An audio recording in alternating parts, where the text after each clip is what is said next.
नमस्कार दोस्तों। देखिए, हमने वैदिक सभ्यता में राजनीतिक व्यवस्था तक पढ़ लिया था और आज हम इसके वैदिक कालीन शासन के पदाधिकारी और इसकी सामाजिक व्यवस्था और धार्मिक व्यवस्था पढ़ेंगे। देखिए, हिंदी व्याकरण में हमने नया टॉपिक स्टार्ट किया रस। उसमें कुछ भाग कंप्लीट हो गया, कुछ भाग बचा है। आप लोग उस वीडियो को भी देख सकते हैं, जिससे हिंदी व्याकरण में आपको कोई परेशानी नहीं आएगी। ठीक है, अच्छे से उस PDF फॉर्म में समझाया गया है उसे, और आप उस वीडियो को ज़रूर देखना, रस आपका क्लियर हो जाएगा। ठीक है, और वैदिक सभ्यता में हम आज सामाजिक व्यवस्था और धार्मिक व्यवस्था पढ़ लेते हैं, फिर थोड़ा भाग बचेगा उसे कल कंप्लीट कर लेंगे। ठीक है, और हिंदी व्याकरण की क्लास भी हमारी चलती रहेगी। ठीक है जी। देखिए, वैदिक कालीन शासन के पदाधिकारी, तो ये समझने की चीज़ नहीं है ज़्यादा इसमें, तो इसमें आप याद कर सकते हैं। मैं बताता चलता हूँ। ये देखिए, पुरोहित राजा का मुख्य परामर्शदाता। तो पुरोहित का क्या कार्य था? ये राजा को परामर्श देता था विभिन्न विषयों पर, और राजा इन विषयों पर पुरोहित से चर्चा करके फिर निर्णय करता था। ठीक है, तो ये राजा के मुख्य परामर्शदाता कह सकते हैं आप, पुरोहित थे। कुलपति, परिवार का प्रधान। कुलपति मतलब कुल का पति, मतलब जो कुल का मुखिया था। कुल मतलब परिवार, और उसका जो प्रधान था वो उसे कुलपति कहते थे। ठीक है, ये ब्राजपति है, चारागाह का अधिकारी था। ब्राजपति जो चारागाह होता था पशुओं के लिए, उसका अधिकारी था। स्पर्श, गुप्तचर को कहते थे। जो गुप्त, जैसे आगे हम देखेंगे मौर्य काल में ऐसे जो गुप्तचर थे वो गुप्त कार्य करते थे, वैसे ही उसी तरह ये हैं स्पर्श, इसे गुप्तचर कहते हैं। ठीक है, गुप्तचर का नाम है स्पर्श। ये देखिए, पुरुष है, दुर्ग का अधिकारी है। ये दुर्ग की रक्षा करेगा, अधिकारी है। दुर्ग के सभी कार्य यही अधिकारी देखेगा, पुरुष, जिसे पुरुष कहते थे। ठीक है, और ये सेनानी, सेनापति, ये तो मिल ही रहा है। ये विश्वपति, विश्व का प्रधान, जो आपने देखा था, जो गाँव का समूह था उससे विश्व का निर्माण हो रहा था, और इसका विश्व का प्रधान ये विश्वपति है। ठीक है, ये ग्राम का प्रधान ग्रामणी हो गया। ठीक है, जो सूचना प्रेषित करना, मतलब सूचना एक स्थान से दूसरे स्थान तक, दूत, तो बस दूत तो आप समझ ही सकते हैं, दूतों का कार्य ये होता है सूचना को एक स्थान से दूसरे स्थान तक भेजना या प्रेषित करना। ठीक है, और उग्र, ये पुलिस थी, तो पुलिस को उग्र कहते थे। ठीक है, नाम है, आसानी से याद हो गए होंगे, एक दो बार देखना, याद हो जाएंगे आप। ठीक है, एक क्वेश्चन जोड़ी बनाने वाले प्रश्न में आएगा, वहाँ दे दिया जाएगा आपको 4 नाम दे दिए, और सामने ये ऑप्शन दे दिए जाएंगे, फिर मिलान करना होगा आपको, या सही और गलत के रूप में आ जाएगा। ऐसे सेनानी के सामने लिख दिया दुर्ग का अधिकारी, तो ये गलत हो जाएगा, तो वहाँ आपको ये ऑप्शन गलत कर देना है। ये देखिए, सेनानी मतलब सेनापति। ऐसी ऑप्शन गलत सही में दे सकता है, या जोड़ी बनाने वाले क्वेश्चन में दे सकता है। ठीक है, अब देखिए, ये सामाजिक व्यवस्था वैदिक सभ्यता की। ठीक है, ये ऋग्वैदिक काल की सामाजिक व्यवस्था या वैदिक सभ्यता की कह सकते हैं। उत्तर वैदिक काल की सामाजिक व्यवस्था हम जब उत्तर वैदिक काल पढ़ेंगे तब उसमें पढ़ेंगे। ठीक है, तो ये वैदिक सभ्यता की सामाजिक व्यवस्था। देखिए क्या क्या बताया गया है इसमें, हम पढ़ते चलते हैं। सरल है, मैं समझाता चलूँगा, आप लोगों को समझते चलना। ठीक है, ये देखिए, संयुक्त परिवार प्रथा प्रचलन में थी। ये देखिए, यहाँ परिवार संयुक्त थे। संयुक्त परिवार का अर्थ है कि यहाँ परिवार में जॉइंट फैमिली होगी, एकल परिवार नहीं होगा, मतलब एक माता पिता उसकी संतान नहीं होंगे, बल्कि परिवार संयुक्त होगा। तो पिता होंगे, पिता के और भी भाई होंगे, दादा दादी सभी होंगे, तो ये संयुक्त परिवार था। वर्तमान में आप देखेंगे तो अधिकांश परिवार एकल होते हैं, उसमें माता पिता और बच्चे होते हैं, और उसमें दादा दादी सम्मिलित हो जाते हैं। लेकिन संयुक्त परिवार में और भी भाई होते हैं जो परिवार के, वो भी सम्मिलित होते हैं। ठीक है, ये संयुक्त परिवार हो गया। देखिए, पितृसत्तात्मक समाज के होते हुए इस काल में महिलाओं का यथोचित सम्मान प्राप्त था। महिलाएं भी शिक्षित होती थी। देखिए, समाज पितृसत्तात्मक है, लेकिन फिर भी महिलाओं को अधिकार है, और शिक्षा का भी अधिकार है महिलाओं को। पितृसत्तात्मक समाज के लक्षण होते हैं। पितृसत्तात्मक समाज किसे कहते हैं? जब संपत्ति और सत्ता के अधिकार पुरुष के पास हों। ये दोनों अधिकार पुरुष के पास हों और पुरुष को स्थानांतरित हों। ऐसे पिता को वो अधिकार थे, फिर उसके बाद पुत्र को स्थानांतरित हो गए। मतलब पुत्री को अधिकार नहीं हो, ये सत्ता और संपत्ति के अधिकार केवल पुरुषों को, तो इसे पितृसत्तात्मक समाज कहेंगे। पिता ही निर्णय लेगा, जो पुरुष वंश होगा वो ही निर्णय लेगा इन सभी विषयों पर। ठीक है, तो ये पितृसत्तात्मक समाज हो गया। महिलाओं की स्थिति देखिए यहाँ अच्छी है। जब उत्तर वैदिक काल पढ़ेंगे तो वहाँ महिलाओं की स्थिति थोड़ी निम्न हो जाएगी। ठीक है, तो यहाँ महिलाओं की भी स्थिति अच्छी है। समाज तो पितृसत्तात्मक रहेगा ही, आगे भी आने वाले समय में जब और भी मौर्य काल, गुप्त काल पढ़ेंगे तो वहाँ भी पितृसत्तात्मक समाज ही रहेगा। ठीक है, लेकिन महिलाओं की स्थिति वहाँ थोड़ी डाउन होती चली जाएगी जब हम आगे के समाज पढ़ेंगे। यहाँ देखिए महिलाओं की स्थिति अच्छी है, उन्हें शिक्षा की भी अधिकार है। और भी आगे पढ़ते हैं हम। ये देखिए, प्रारंभ में ऋग्वैदिक समाज 2 वर्गों आर्यों अनार्यों में विभाजित था, किंतु कालांतर में जैसा ही ऋग्वेद के दशक मंडल के पुरुष सूक्त में पाए जाते हैं कि समाज 4 वर्णों ब्राह्मण, क्षत्रिय, वैश्य और शूद्र में विभाजित हो गया। ये देखिए, इसमें कहा गया है कि ऋग्वैदिक समाज है। ये देखिए ऋग्वैदिक समाज, देखिए ऋग्वैदिक, आर्य और अनार्य 2 भागों में विभाजित है।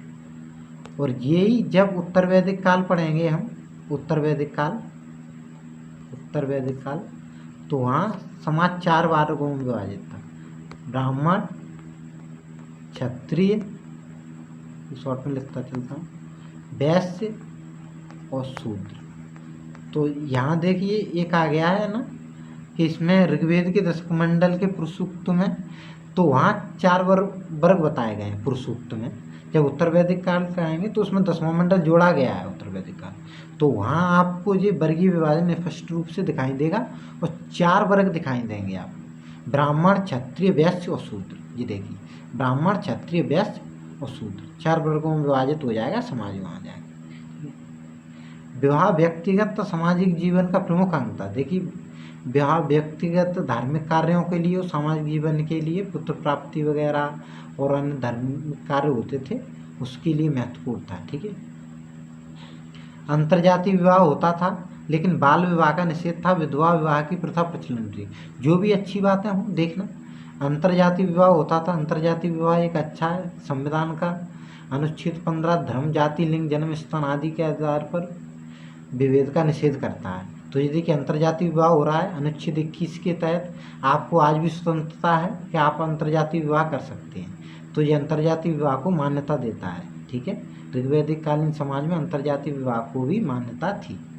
वर्तमान में देखो, संविधान में दिया गया है अनुच्छेद 21 के माध्यम से आपको स्वतंत्रता है, तो इसी प्रकार उस समय भी अनुमान लगा सकते हैं कितना आधुनिक समाज था, अंतर्जातीय विवाह का प्रचलन था। लेकिन बाल विवाह का निषेध था। देखिए, बाल विवाह एक निगेटिव है, नकारात्मक है, और बाल विवाह का निषेध वर्तमान में भी कानूनों में किया गया है और तब भी बाल विवाह का निषेध था। विधवा विवाह की प्रथा प्रचलन में थी, तो विधवा विवाह होते थे समाज में। आज भी विधवा विवाह बहुत कम होते हैं, लेकिन उस समय समाज इतना प्रगतिशील था, देखिए विधवा विवाह का भी प्रचलन था। ठीक है, तो अच्छी बातें थी समाज में। बाल विवाह का निषेध था, विधवा विवाह की प्रथा प्रचलन में थी। ठीक है, पुत्र प्राप्ति के लिए नियोग की प्रथा स्वीकार की गई थी। जीवन भर अविवाहित रहने वाली लड़कियों को अमाजु कहा जाता था। ये पुत्र प्राप्ति के लिए नियोग की प्रथा ऐसी थी कि पति, अगर किसी महिला का पति नपुंसक है या किसी कारणवश उसका देहांत हो गया है, तो पुत्र प्राप्ति के लिए नियोग की प्रथा, इसमें देवर के साथ संबंध बनाए जा सकते हैं, पुत्र की प्राप्ति की जा सकती थी, जिससे वंश में वृद्धि हो और आपने वंश की स्थापना हो और पुत्र की प्राप्ति हो। ठीक है, तो जो नियोग की प्रथा थी, जिसमें जो पति का छोटा भाई होता था उसके साथ संबंध स्थापित किए जा सकते थे, उसकी अनुमति थी। ठीक है, जीवन भर अविवाहित रहने वाली लड़कियों को अमाजु कहा जाता था। तो जो लड़कियां जीवन भर अविवाहित रहने का निर्णय लेती थीं उन्हें अमाजु कहा जाता था। ठीक है, सती प्रथा, पर्दा प्रथा का प्रचलन नहीं था। देखिए समाज बहुत आधुनिक था उस समय, देख कह सकते हैं आप। देखिए सभी अच्छी बातें समाज में सम्मिलित थी।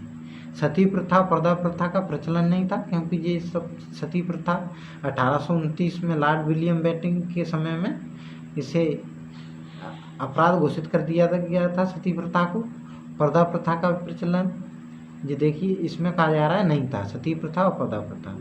तो जब 1829 में ये प्रथा समाप्त की गई हैं, और जबकि ऋग्वैदिक काल कितना पुराना है, तब भी ये प्रथा बंद थी। सती प्रथा और पर्दा प्रथा जैसी कृतियाँ मानी जाती हैं वो तब भी बंद थी। तो ये समाज कितना आधुनिक था आप अंदाज़ा लगा सकते हैं इन बातों से, ठीक है। कोई भी बुराई नहीं है इस समाज में। देखिए ऋग्वैदिक समाज पितृसत्तात्मक था। पिता संपूर्ण परिवार, भूमि, संपत्ति का अधिकारी होता था। तो मैंने बताया है ऊपर, संपत्ति और सत्ता के अधिकार पिता के पास होते थे, इसलिए पितृसत्तात्मक समाज था।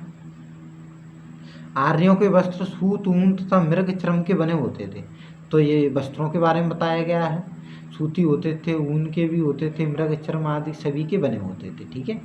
ऋग्वैदिक काल में दास प्रथा का प्रचलन था। हाँ, एक थोड़ी बुराई थी, क्योंकि उस समय में देखेंगे आप यूनान और रोम में तो दासों की कंडीशन बहुत बुरी थी। वहाँ दासों के साथ बहुत अमानवीय व्यवहार किया जाता था, जबकि ऋग्वैदिक काल में जो भारतीय समाज में था उसमें दासों के साथ ऐसा मानवीय व्यवहार ज़्यादा नहीं होता था। दासों की स्थिति यूनान और रोम से अच्छी थी हमारे, ठीक है। तो यहाँ दासों का इतना शोषण नहीं होता था जितना रोम और यूनान में अधिक होता था, ठीक है। आर्य मांसाहारी और शाकाहारी दोनों प्रकार का भोजन करते थे। तो ये आर्यों का भोजन था, मांसाहार और शाकाहार दोनों प्रकार का भोजन करते थे, दोनों सम्मिलित था इसमें। ये देखिए ऋग्वैदिक धर्म पढ़ते हैं, ठीक है। आपको समाज अच्छे से समझ में आ गया होगा, एक दो बार और पढ़ेंगे तो फैक्ट भी याद हो जाएंगे। और देखिए अच्छी बात है, सब सम्मिलित हैं इसमें समाज में। ये देखिए विधवा विवाह का प्रचलन है, सती प्रथा और ये पर्दा प्रथा का प्रचलन नहीं है, महिलाओं को शिक्षा के अधिकार हैं। ये देखिए सभी अच्छी बातें हैं। ये ऋग्वैदिक धर्म पढ़ लेते हैं, ठीक है। ऋग्वैदिक धर्म की सबसे महत्वपूर्ण विशेषता इसका व्यावसायिक एवं उपयोगितावादी स्वरूप था। तो व्यवसाय के उपयोगितावादी स्वरूप का अर्थ होता है, देखना, इसका मतलब है कि जो भी धर्म किया जाता है धार्मिक कार्य, उसका उद्देश्य पुत्र की प्राप्ति या संपत्ति की प्राप्ति होती थी। तो इसलिए उपयोगितावादी व्यवसायिक था, ठीक है। आर्यों का धर्म बहुदेववादी था। बहुदेववादी मतलब यहाँ कई देवताओं की पूजा की जाती थी। प्राकृतिक भक्तियों वायु, जल, वर्षा, बादल, अग्नि और सूर्य आदि की उपासना की जाती थी। मतलब यदि आपको कहीं फैक्ट दिया जाए किसी भी एग्जाम में कि आर्य प्रकृति पूजक थे, तो आपको यहाँ सही ऑप्शन लगा देना है, क्योंकि ये वायु, जल, वर्षा, बादल, अग्नि सभी प्रकृति से संबंधित जितने भी देवता थे उन सभी की पूजा करते थे, ठीक है। ऋग्वेद में देवताओं की संख्या 33 करोड़ बताई गई है। आर्यों के प्रमुख देवताओं में इंद्र, अग्नि, रुद्र, मरुत, सोम और सूर्य शामिल थे। तो ये इन देवताओं की पूजा करते थे, ठीक है। देवताओं की संख्या 33 करोड़ जो हमें बताई गई है, जो ऋग्वेद में सम्मिलित है, ठीक है। ऋग्वैदिक काल का सबसे महत्वपूर्ण देवता इंद्र है। इसे युद्ध और वर्षा दोनों का देवता माना गया है। ऋग्वेद में इंद्र का 250 सूक्तों में वर्णन मिलता है। सबसे महत्वपूर्ण देवता है इंद्र, क्योंकि ऋग्वेद में देखेंगे आप इंद्र का 250 सूक्तों में वर्णन किया गया है, जबकि और किसी देवता का इतना वर्णन नहीं है, इतना अधिक ऋग्वेद में इंद्र का वर्णन, ठीक है। तो इंद्र महत्वपूर्ण देवता थे। युद्ध और वर्षा दोनों के देवता थे। इंद्र को देखिए पुरंदर भी कहा गया है, क्योंकि युद्ध करते थे और किलों को तोड़ते थे। पुरंदर का मतलब है किलों को नष्ट करने वाले। और वर्षा का देवता इन्हें माना ही गया, आप जानते ही हैं, ठीक है। इंद्र के बाद दूसरा स्थान अग्नि का था। अग्नि का कार्य मनुष्य एवं देवता के बीच मध्यस्थी स्थापित करने का था। 200 सूक्तों में अग्नि का उल्लेख मिलता है। तो इंद्र के बाद दूसरा स्थान अग्नि का था। अग्नि का कार्य था, देखिए नीचे देवता मनुष्य है तो ये यज्ञ करेगा, ऊपर देवता है। तो देखिए मनुष्य ने यज्ञ किया, तो यज्ञ में ये होम करेगा या यज्ञ में किसी भी प्रकार का विधान करता है धार्मिक, तो यज्ञ का मूल उद्देश्य ये था कि ये देवता तक पहुँचे, मतलब मनुष्य की जो भी इच्छा हो देवता तक पहुँचे और वो पूर्ण हो। तो यही मनुष्य और देवता के बीच अग्नि का उद्देश्य था। अग्नि का मतलब यज्ञ किया जाता था उसमें, होम वगैरह जो भी होता था धार्मिक विधान वो सब किया जाता था। ठीक है। ऋग्वैदिक काल अपनी भौतिक आकांक्षाओं की पूर्ति के लिए यज्ञ और अनुष्ठान के माध्यम से प्रकृति का आनंद करते थे। मैंने बताया है ना, ये उपयोगितावादी थे, जिनका धर्म उपयोगितावादी में व्यवसायिक था। इसका अर्थ ही ये है कि अपनी भौतिक आकांक्षाओं की पूर्ति के लिए, संपत्ति के लिए या गौ प्राप्ति के लिए, मतलब ये अपने निजी स्वार्थ के लिए यज्ञ और अनुष्ठान करते थे और प्रकृति की पूजा करते थे। ठीक है। ऋग्वैदिक काल में मूर्ति पूजा का उल्लेख नहीं मिलता है। देखिए, मूर्ति पूजा का उल्लेख यहाँ नहीं मिलता है। आने वाले समय में मूर्ति पूजा का उल्लेख मिलेगा और मूर्तियों की पूजा की जाएगी, बहुत अधिक मात्रा में की जाएगी। आप देखेंगे जब भी हम दक्षिण भारत का इतिहास पढ़ेंगे तो वहाँ तो मूर्ति पूजा बहुत ज़्यादा हुई है। ठीक है। देवताओं में तीसरा स्थान वरुण का था। देखिए, इंद्र हो गए, देखिए पहले स्थान पर इंद्र हो गए, फिर अग्नि हो गया और फिर ये वरुण। इसे जाल का देवता माना जाता है। शिव को त्र्यंबक कहा गया है। ये जाल के देवता थे वरुण। ठीक है। आंधी के वरुण कह सकते हैं आप, जाल के सही रहे, जाल का देवता थे। ठीक है। शिव को त्र्यंबक कहा गया है। ठीक है। ये देखिए फैक्ट है। ऋग्वैदिक लोग एकेश्वरवाद में विश्वास करते थे। ये देखिए, बहुदेववादी थे, ये देवताओं की पूजा करते थे। प्रकृति के संबंधित जो देवता थे उनकी पूजा तो करते ही थे, लेकिन एकेश्वरवाद में भी विश्वास करते थे। ऐसा नहीं था कि एकेश्वरवाद में विश्वास नहीं करते थे। एकेश्वरवाद का मतलब होगा एक ईश्वर की उपासना, तो ये इसमें भी विश्वास करते थे। ठीक है। ठीक है जी। ऋग्वैदिक देवता दिए गए हैं। ये देखिए, अंतरिक्ष के देवता हैं, इंद्र है, मरुत है, रुद्र है, वायु है। ये देखिए फैक्ट हैं जिन्हें आप याद 2-3 बार देखेंगे तो याद हो जाएंगे ये। ठीक है। ये इम्पोर्टेंट फैक्ट हैं काफ़ी। ये देखिए, अंतरिक्ष के देवता कौन कौन से हैं। ये इंद्र, मरुत, रुद्र, वायु। आकाश के देवता, ये पृथ्वी के देवता। ये देखिए, अग्नि, सोम, पृथ्वी, बृहस्पति और सरस्वती। पूषण ऋग्वैदिक काल में पशुओं के देवता थे, जो उत्तर वैदिक काल में शूद्रों के देवता बन गए। ये पूषण है, ये ऋग्वैदिक काल में अगर पूछा जाए तो ये पशुओं के देवता थे, लेकिन कालांतर में उत्तर वैदिक काल आएगा तो वहाँ शूद्रों के देवता पूषण बन जाएंगे। ठीक है। ऋग्वैदिक काल में जंगल की देवी को अरण्यानी कहा जाता था। तो जो जंगल की देवी, अरण्य वैसे भी जंगलों को कहा जाता है, तो ये अरण्यानी थी जो जंगल की देवी थी। ऋग्वेद में उषा, अदिति, सूर्य आदि देवियों का उल्लेख भी मिलता है। तो यहाँ देवता भी हैं और देवियाँ भी हैं, जैसे उषा है, अदिति है, सूर्य आदि देवियों का भी उल्लेख मिलता है। प्रसिद्ध गायत्री मंत्र जो सूर्य से संबंधित देवी सावित्री को संबोधित है, सर्वप्रथम ऋग्वेद में मिलता है। तो ऋग्वेद में सर्वप्रथम गायत्री मंत्र का उल्लेख किया गया है जो सूर्य से संबंधित देवी सावित्री को संबोधित है। ठीक है। यहाँ तक हमने धर्म पढ़ लिया, आज समाज पढ़ लिया और कुछ फैक्ट थे वो भी पढ़ लिए। ठीक है।